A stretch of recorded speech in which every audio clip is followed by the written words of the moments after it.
अस्सलामुअलैकुम नाजरीन, मैं हूं आपका मेज़बान अली उस्मान वट्टू और आप देख रहे हैं PSP KG न्यूज़।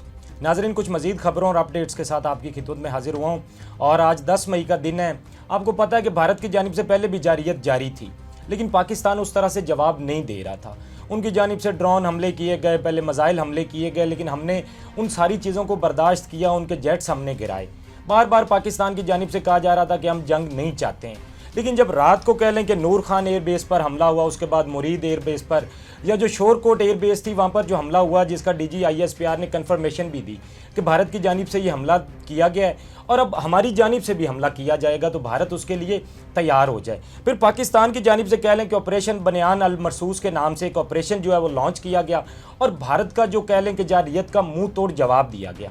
उसकी तफसीलात तो मैं आगे चल के व्लॉग में आपको बताता हूँ, बाकायदा कह लें कि एविडेंस के साथ, बाकायदा वीडियोस मौजूद हैं पाकिस्तान ने कहाँ हमला किया, उसकी सारी तफसीलात, क्योंकि अब तक तो आप भी कुछ देख चुके होंगे, वीडियोस बहुत सारी आई हैं, लेकिन जो बाकी हक़ाइक़ हैं वो आपके सामने रखते हैं, उसकी सारी तफसीलात आपको बताते हैं। फिर साथ ही साथ इमरान खान साहब के हवाले से एक बड़ी डेवलपमेंट है। कल पैरोल पर रिहाई के लिए जो अली अमीन गंडापुर ने दरख्वास्त दी थी, उसकी भी अपडेट्स आपके सामने रखता हूँ। फिर सनम जवेद के हवाले से भी कुछ अहम अपडेट्स हम तक आई है, तो वो भी इंशाल्लाह इसी व्लॉग में आपके साथ शेयर करूँगा। अब सबसे पहले तो हम लोग आ जाते हैं जो पाकिस्तान ने भारत को जवाब दिया। अब पाकिस्तान की जानिब से जब बाकायदा कह लें कि ये प्लान किया गया, अब जवाब हम देने जा रहे हैं, तो जो हमारी एयर स्पेस है उसको कह लें कि कमर्शियल फ़्लाइट्स के लिए बिल्कुल बंद कर दिया गया था, ताकि सिर्फ जो है आप कह लें कि जो फाइटर जेट्स हैं वही आपको एयर स्पेस पर नज़र आएँ, ताकि बाकी कोई नुकसान ना हो सके। और पाकिस्तान ने जब ये सिलसिला शुरू किया तो पाकिस्तान की जानिब से कह लें कि 15 हमले किए गए और इन 15 हमलों में पाकिस्तान ने भारत की 5 एयरबेस को निशाना बनाया। और जब ये सिलसिला शुरू हुआ तो वो जो भारत जो कह लें कि उनका मीडिया एक अपनी तरफ से उनकी जानिब से एक बुछाल मचाया जा रहा था और जिस तरह की खबरें दी जा रही थी, फिर उनको भी एक उनका रोना धोना शुरू हो गया। उन्होंने कहा ले जी, पाकिस्तान ने तो कहा था कि ये मिसाइल हम आखिर में इस्तेमाल करेंगे और ये पाकिस्तान ने मिसाइल पहले ही शुरू कर दिए। और जो पाकिस्तान का JF-17 थंडर है, जब उसकी गूंज सुनाई दी भारत में, तो फिर उस तरफ भारत की जानिब से कुछ वीडियोस भी आई जो आपने यकीनन देखी भी होंगी। और पाकिस्तान की जानिब से जो पहला हमला किया गया वो किया गया जी बरमोस स्टोरेज पर, कह लें कि जहाँ पर उन्होंने स्टोरेज थी, उनके मिसाइल की स्टोरेज थी, पाकिस्तान ने पहला हमला ही वहाँ पर किया। और फिर भारत की जब चीखें निकली तो उसके बाद जो अगला हमला पाकिस्तान की जानिब से वो ओधपुर एयरबेस पर किया गया। साथ ही साथ, और ये चंद मिनट्स की बात है, कुछ घंटों की बात नहीं है, उसके बाद अगला हमला पठानकोट एयरबेस पर किया गया। और फिर ये खबरें सारी हिंदुस्तान की जानिब से तस्दीक भी की जा रही थी। कुछ फुटेजेस आपने भी देखी होंगी जो हिंदुस्तान चैनल से आ रही थी, साथ साथ बता रहे थे कि हम अपनी एयरबेस का तो ख्याल नहीं कर पा रहे हैं, जनता का ख्याल हम कहाँ से करेंगे। तो फिर इस तरह की गुफ्तगू और फिर वो भारत का रोना धोना, और इसकी बाकायदा मैंने आपको बताया वीडियोस मौजूद हैं, एविडेंस मौजूद हैं, ये नहीं है कि ये कुछ सारी बातें हवा में की जा रही हैं। और उसके बाद भारत को जो सबसे बड़ा नुकसान हुआ वो हुआ जी आदमपुर, जहाँ पर S-400 एयर डिफेंस सिस्टम था उनका, उसको टारगेट किया गया और ये भारत के लिए बड़ा नुकसान था। और जो उसकी मालियत थी वो $1.5 बिलियन थी, तो मतलब ये भारत को एक बड़ा नुकसान हुआ। और ये सारी जो खबरें हैं ये ऑफिशियल सिक्योरिटी ज़राए की जानिब से भी बाकायदा आ रही थी और इनकी तस्दीक की जा रही थी। साथ ही साथ पाकिस्तान ने जो उनका आप कह लें कि मिलिट्री सेटेलाइट था उसको भी जैम कर दिया, ताकि जो इंडियन एयरफोर्स है उसका आपस में कम्युनिकेशन ना हो सके। और उसके बाद कह लें कि सूरजगढ़ एयरफील्ड थी, साथ ही साथ सरसा एयरफील्ड, तो मतलब और भी पाकिस्तान ने बहुत सारा नुकसान किया भारत के अंदर। और उसके बाद इग्नोर एविएशन बेस पर भी हमला किया गया। तो मतलब पाकिस्तान की जानिब से बहुत सारे हमले जब किए गए तो फिर जाके कहीं अमेरिका को ख्याल आया, जो अमेरिका पहले कह रहा था जी कि हम न्यूट्रल हैं और ये जो भी कर रहे हैं जी हम इसके अंदर कह लें कि दखल अंदाजी नहीं करेंगे। अब जब भारत पर हमला हुआ तो फिर वही अमेरिका सामने आया और उस अमेरिका ने जी आकर कहा, बल्कि उससे पहले ही आप कह लें कि हिंदुस्तानी जो फ़ौज है उसकी जानिब से भी कहा जा रहा था कि पाकिस्तान ने हमारे एयरबेस के साथ साथ कुछ 26 मकामात पर हमला किया है। ये बाकायदा आप कह लें कि जो उनके आर्मी ऑफिशियल्स हैं उनकी जानिब से बताया गया। और जो पाकिस्तान ने कह लें कि हिंदुस्तान की मगरबी सरहद थी उस पर मुतअद्दिद खतरनाक कार्रवाइयाँ भी की। और सिर्फ यहाँ पर सिलसिला ये नहीं रुका, साथ ही साथ उन्होंने बताया जी भारत ने फिर कहा जी कि हम मज़ीद कशीदगी नहीं चाहते हैं। जो भारत पहले रुक ही नहीं रहा था ना कशीदगी से, उन्होंने कहा जी कि हम मज़ीद कशीदगी नहीं चाहते हैं, बशर्ते कि पाकिस्तान भी कशीदगी कम करे। और ये हमारी तरफ से पहला हमला था। मैं आपको बता रहा हूँ ना कि पहले भारत की जानिब से बहुत सारे हमले किए गए, ड्रोन हमले किए गए, मिसाइल हमले, हमने उनके जहाज़ को ज़रूर गिराया, लेकिन ये हमारी जानिब से पहला हमला था। और उस पर ही भारत का रोना धोना शुरू हो गया जी कि हम कशीदगी नहीं चाहते। और यही भारत जिसको हम बार बार बता रहे थे कि हम जंग नहीं चाहते, हम अमन चाहते हैं, उस भारत को समझ नहीं आ रही थी। और फिर जब उसकी ज़बान में उसको जवाब दिया गया तो फिर उसको चीज़ें समझ आई और उसके बाद फिर अमेरिका ने कहने की छलांग लगाई। और जब पाकिस्तान का कह लें कि जवाबी वार हुआ तो उसके बाद अमेरिकी जो वज़ीर ख़ारजा मैदान में आ गए और आर्मी चीफ और वज़ीर ख़ारजा से उन्होंने रब्ता किया और पहले कहा था कि भारत मज़ीद कोई जारियत नहीं करेगा तो पाकिस्तान यहाँ रुक सकता है, लेकिन भारत ने जारियत की, ये हमारे हुकाम की जानिब से बताया गया उनको। लेकिन बाद में फिर ये है कि अमेरिका ने पाकिस्तान और जो कह लें कि पाकिस्तान और भारत के दरमियान सीज़ फायर करवा दी और दोनों इस पर मुतफिक थे।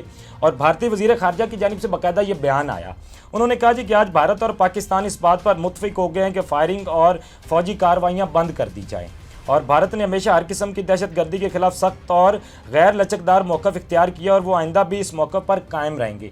ये कहा जी भारतीय वज़ीर ख़ारजा ने। और उनकी हट दर्मी देखें कि एक तो इनकी जानिब से सीज़ फायर का कहा गया और अमेरिका फिर जब बीच में आया तो इनके कहने पर पाकिस्तान माना और फिर वो बाद में जी जो कह लें कि भारतीय वज़ीर ख़ारजा उन्होंने ट्वीट किया और उन्होंने कहा जी कि पाकिस्तान ने सीज़ फायर की दरख्वास्त की थी, हमने नहीं की। तो ये पता है सबको कि किसने सीज़ फायर की है। ये सिर्फ बयान देने से कुछ नहीं होता। आप अपनी आवाम को बेवकूफ़ बना सकते हैं लेकिन हमें तो बेवकूफ़ नहीं ना बना सकते। सीज़ फायर की कोई शर्त नहीं है जी, सिंध ताश मुआहदा मुअत्तल रहेगा उन्होंने कहा और पाकिस्तान का पानी बंद रहेगा।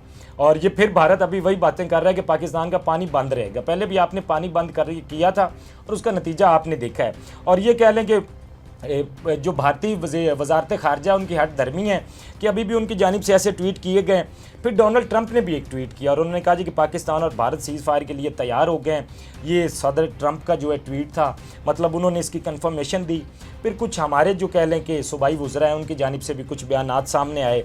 इसहाक डार साहब ने कहा जी, उन्होंने कहा अमरीकी वज़ीर ख़ारजा को बताया कि अब भारत ने दोबारा कुछ किया तो अगला जवाब भी दिया जाएगा। मतलब अगर दोबारा भारत की जानिब से कोई कहने की जारियत की जाती है तो उसका हम जवाब देंगे।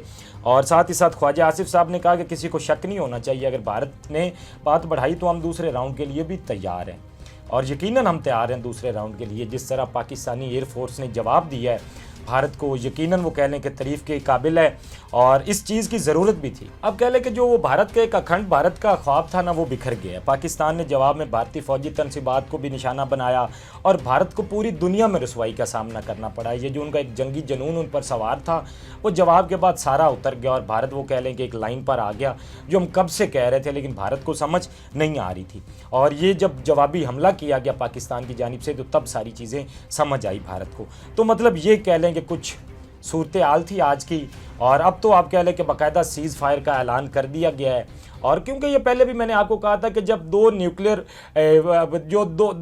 पावर आपस में लड़ रहे होते हैं तो उसके जो असरात है वो कुछ खास अच्छे नहीं होते। अच्छा, अब आपको जो मैं आगाज़ में कह रहा था कि इमरान खान की जो पैरोल पर रिहाई की दरख्वास्त थी वो इस्लामाबाद हाई कोर्ट में दी गई थी अली अमीन गंडापुर की जानिब से।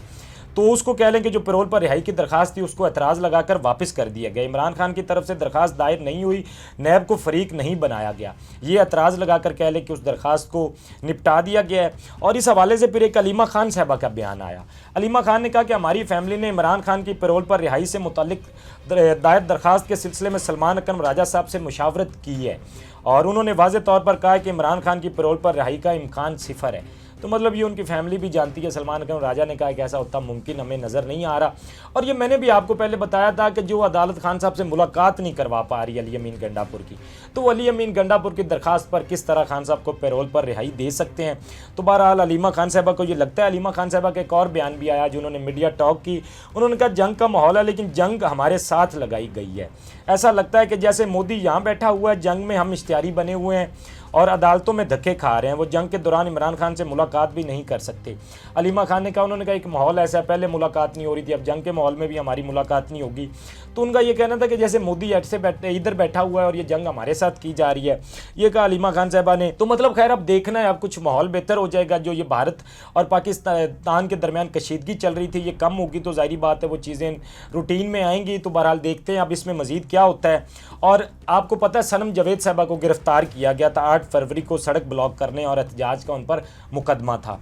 अब इसमें आप कह लें कि अदालत ने सनम जावेद की ज़मानत के बाद जो आज गिरफ्तारी मंजूरी है वो मंजूर कर ली थी और अदालत ने ज़मानत 1 लाख रुपए मुचलकों की एवज़ मंजूर की थी। मतलब उनको ज़मानत दे दी गई थी अदालत की जानिब से। लेकिन ऐसा नहीं हो पाया। हुआ क्या कि ज़मानत मिलने के बाद सनम जावेद एक और मुकदमे में गिरफ्तार कर लिया गया और जिस्मानी रिमांड के लिए ज़िला कचहरी में पेश भी कर दिया गया। तो मतलब ये वही सिलसिला कि एक केस से अगर वो ज़मानत मिली तो दूसरे केस में पकड़ लें, क्योंकि सनम जावेद को हमने अपने पास रखना है, ये किसी की ख्वाहिश है और उस ख्वाहिश को पूरा करना है। तो मतलब ये कुछ आज के डेवलपमेंट्स थी जो मैंने आपके सामने रखी हैं। अपने फीडबैक से हमें ज़रूर आगाह कीजिएगा। अब तक के लिए इतना ही। अपने मेज़बान को दीजिए इजाज़त।